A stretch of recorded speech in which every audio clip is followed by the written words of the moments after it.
Everybody loves silver birch for bonsai. Today we're going to be playing with some wire, clipping away a few branches and looking at a couple of the other silver birches I've had running on this channel. So if that appeals to you, I think you need to watch.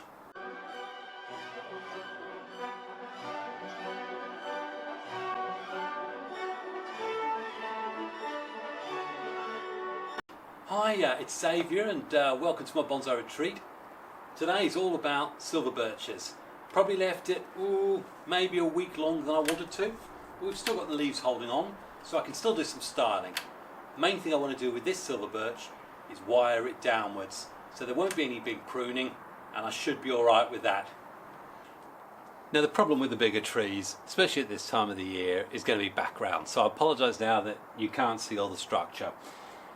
This was the Yamadori birch that I got from Ryan a couple of years ago. There's a video on some of the issues I might have had with root production and how I tried to solve that. I know I showed a little bit of concern about the lack of roots in there. It's been left alone, not been pruned at all, and I have to say, my goodness, it's covered in caterpillars. Doing very, very well. So much so that caterpillars are going to destroy it all. I'm glad I looked at it actually, but yeah. Lots of growth. I might do a little bit of wiring on some of it, but truthfully, I want this to be a nice weeping bonsai, like a traditional silver birch. So we'll see. But overall, the main thing I wanted out of this was to show that it could get dark, and it got dark just like that. Looking good, but I need to treat for the caterpillars. Terrible. Now everyone loves caterpillars. Ladybugs do. Birds do, but bonsai enthusiasts, well, I'm not so sure we do. There's the little blighters having a happy little picnic on my silver birch leaf. Best get rid of them before my silver birch leaves look just like that. Now as we get into middle of November, so we're definitely well in the sort of second month of autumn, I want to get some of these branches just wired to give the classic weeping silver birch look that we all love so much. And if we just look at what we've got here, obviously we've got the main trunk comes up, got this one who's going to be the future leader, but we've got this one here which actually looks a wee bit dead. But the thing about silver birch is that often the whole branch down will appear dead, but right at the end you'll get some buds, and there's some here that sprout. So I'm going to wire that one. This one here, again, got some old catkins. There's definitely buds at the top here, but again I'm not sure, it may not be the healthiest, so I will wire these down. But the main part of the tree that is looking good is over there. So I'll get some wire on these first. Okay, so hopefully what you'll be able to see here is I've managed to get the wire coming down, snaking it down, and then tips just slightly up. Same with these, bringing them down, and hopefully what we'll do is going to create this weeping effect down here. Now clearly this relies on these buds actually being alive. Catkins are all dried off. I'm not sure. Close in there may well be green buds. We shall wait and see. And hopefully you'll get a clearer view of what I've wired there and that downward sloping, but that's certainly going to aid the weeping effect. Very loosely wired, and hopefully some of those buds will actually produce something next year. And now obviously with the yellow leaves I'm going to be doing exactly the same here and just trying to bring all of these down in some sort of sloping slope, if that makes sense. The long process of just getting the wire applied, picking the right branches to apply it to and pair it off. So I've got this one actually paired off with this one up here, and again just remembering to be careful not to disturb some of those buds which are so vital on a tree that is still trying to gain its health. Now, I think one of the benefits I will say about why a lot of people prefer to do the wiring in the spring, although it's a pain that you're going to get growth and potential wire issues, you definitely know whether you're wiring branches that are alive. It's alive! It's alive! So I could end up finding out that I've wired a load of branches that truly are not going to be prospects for the future. Again, all I'm trying to do, this is very two-dimensional, so I'm going to be bringing this one further out. Just, as I say, this gauge wire isn't exactly what I want for this, but just enough to get it bending away. And depending on how these grow, depends on how well this wiring setup will be. And a lot of these movements will look very artificial, I know. Bear in mind that I may be actually looking at buds that are back here, or back here. Just trying to take it a little bit away from the main trunk line. Right, this is definitely a lot harder for you to see. I know that, I apologise now. But what I have done is just spread all these branches out, spiralling up and then down and across. I'm leaving the top for now because I'm going to let that continue to grow healthy. I want stuff to be drawn upwards, and that'll help with the rest of these branches setting, I'm sure. A couple of places I've scratched the bark, but wiring on silver birch is always difficult. Overall, and I know this is difficult, hopefully you'll see some branches through me. This is what we've got creating. If it all lives, then we're going to get loads and loads of growth, and this will look absolutely fantastic come May, middle of May time. All I'm going to do now is just take a few of the tips off that I know I'm not going to want.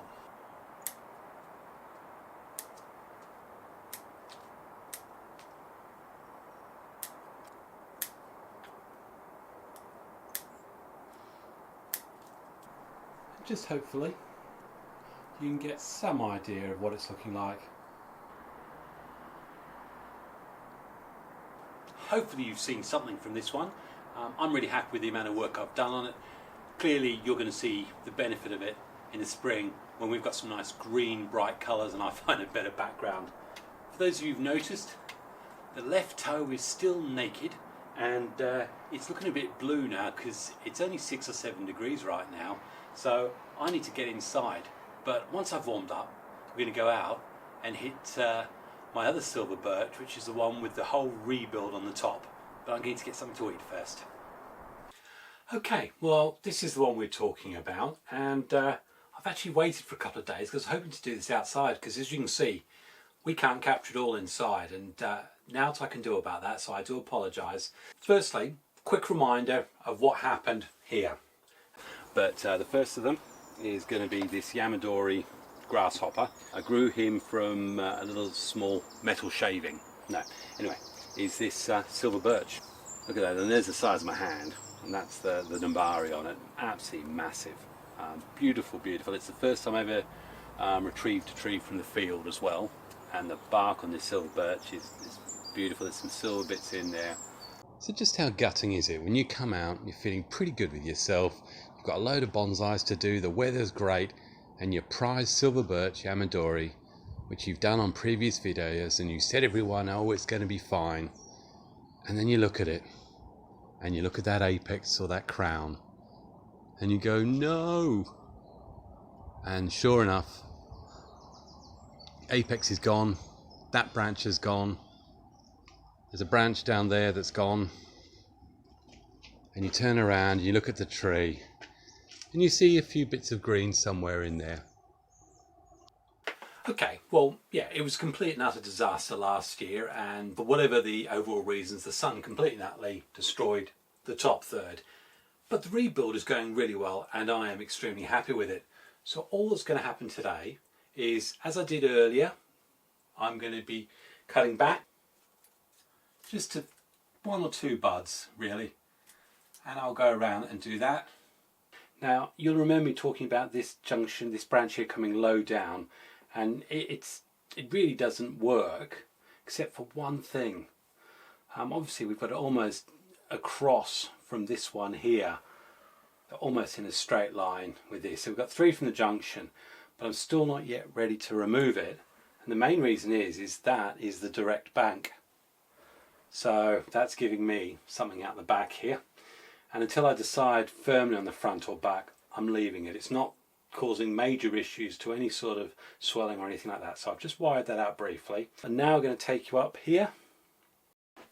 And again, all I'm looking to do here is I've just applied a bit of wire, and just bending in the rotation. I just want to create a little bit of space, but also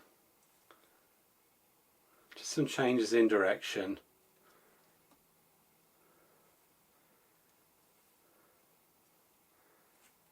And then next year, when I see which buds actually produce, that'll allow me then to wire this one further round. So it's just gentle insinuation of a starting to droop. And we've got this one here, and I've got to try and separate. There's a big clump of stuff here, so I am trying to. And there is a good degree of flexibility here, he says before he cracks them, I know. It's a tough one with wiring. A lot of people prefer not to wire. And you know, there's no definitive rules about it. I've just found that with the quality of the material I've got, wiring is often the best option for me. Not sure how well you can follow those two branches there, but they're just going down a little bit. Now I'm going to wire the stuff around it to support that. Okay, well, I've managed to wire off all that half there, and my daughter Kat's just got back from shopping and had her hair done, and she's showering in the back, which happens to be just behind this wall. So if you hear singing and water, that's why. Anyway, I've done this whole half. Hopefully you can get a feel. I mean, I've literally wired all of these branches out just so that there's separation, and a lot of these, once the buds come out in the May time, I'll cut all the way back to sort of 1 or 2 buds. But at the moment I'm giving this every opportunity to sprout out from lots of different spots. At least there's a bit of drama and shape in there. I now have to do the same to this side here and play around with that and just try and separate it and bring it down a bit. Okay, well, we're about another 30 minutes later. This side now is all wired out into a nice tangle of branches that basically optimise wherever there's a bud I bend away from. So we keep allowing the new shoots to come out in different directions, if my hand gestures make any sense at all. Yep, it looks like a chaotic mess, but at least there's disorder within this wired order. Looking down from above, which I'll try to get in a minute, you can see if you go backwards I could end up cutting with a lot of these. I've put movement in, but I'm going to end up cutting off probably 2/3 of the lengths when it comes to May next year. You may feel that's a lot of wasted wire, but truthfully it helps me to see a design further down the line. Just done something a bit iggly-piggly with the apex. Far too early to be talking about setting up apexes now, but all I am trying to do is to get those I keep saying it, those little sort of 2-inch maybe secondary stub branches set in position that I want, and then this time next year I may cut this back really quite a long way. The wire will stay on till the spring, and I'll be looking very, very closely. I may not take it off in the absolute earliest part of spring, but once that flush starts coming out, then that's probably when the wire is going to come off, and it should probably have set by then. Obviously we've got this back branch here at the issue, which I showed you earlier, and hopefully if the weather's okay tomorrow I can do a tour of this outside. So yeah, hopefully you'll see it a lot better here. We've got our very, very savage samurai or whatever, and it's just, I really like how this is going to develop. So we'll just spin it around. Big heavy pop. See, this is the branch that I'm not sure about still, but it's giving balance to the tree right now. Let me know in the comments what you think. And hopefully you can see what I'm talking about from up above.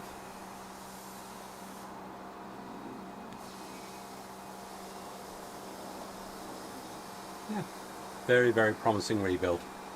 So that's the second silver birch. Heavy, heavy lot of wiring, more than I thought I was going to do, but very, very happy with it. The only other birch that really is featured has been the one that had the stump where I did a bit of carving. And to be fair, there hasn't been a lot of growth, and I'm just going to let it go again for another year and see if we can get that to thicken up a lot. Got a few other silver birch projects going on, but again, nothing much to talk of, apart from, of course, the silver birch group planting I've done, which is to try and replicate that incredible windswept silver beech beach group that Tony of Tony's Bonsai did, God rest his soul. Just to give you some reference, we're definitely now in the sort of 14th of November, there or thereabouts. I didn't do too much pruning. I'm quite happy. This will be fine. I'm protective of it because of the problems it's had, so I'm probably going to overwinter it in the cold frame.